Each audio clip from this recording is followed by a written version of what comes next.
আজকের মতো কাজ হয়ে গেল, বাড়ি যাচ্ছি। বাড়ি যেতে যেতে দেখুন কি সুন্দর, আর এই সুন্দরের মধ্যে কিন্তু একটা খুব সুন্দর একটা কবিতা মনে পড়ছে, সুনীল গঙ্গোপাধ্যায়ের পাহাড় চূড়া।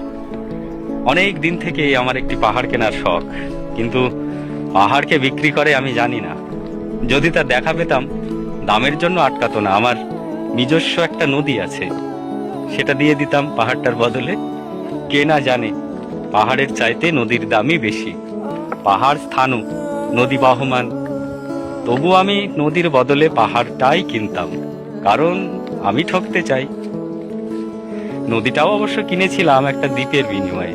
ছেলেবেলায় আমার বেশ ছোট্টখাটো ছিমছাম একটা দ্বীপ ছিল, সেখানে অসংখ্য প্রজাপতি। শৈশবে দ্বীপটি ছিল আমার বড় প্রিয়।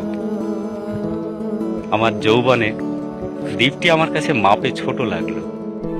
প্রবাহমান ছিপছিপে তন্নি নদীটি বেশ পছন্দ হলো আমার। বন্ধুরা বলল, ওইটুকু একটা দ্বীপের বিনিময়ে এত বড় একটা নদী পেয়েছিস, খুব জিতেছিস তো মাইরি।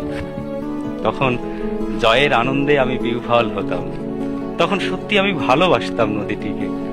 নদী আমার অনেক প্রশ্নের উত্তর দিত, যেমন, বলতো আজ এখানে সন্ধ্যাবেলা বৃষ্টি হবে কিনা।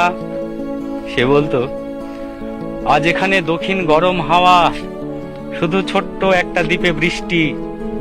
সে কি প্রবল বৃষ্টি, যেন একটা উৎসব। সেই দ্বীপে আমি আর যেতে পারিনি। সে জানতো, সবাই জানে, শৈশবে আর ফেরা যায় না। এখন আমি একটা পাহাড় কিনতে চাই। সেই পাহাড়ের পায়ের কাছে থাকবে গহন অরণ্য। আমি সেই অরণ্য পার হয়ে যাব, তারপর শুধু রুক্ষ কঠিন পাহাড়। একেবারে চূড়ায়, মাথার খুব কাছে আকাশ, নিচে বিপুলা পৃথিবী, চরাচরের তীব্র নির্জনতা। সেখানে আমার কণ্ঠস্বর কেউ শুনতে পাবে না। আমি ঈশ্বর মানি না, তিনি আমার মাথার কাছে ঝুঁকে দাঁড়াবেন না।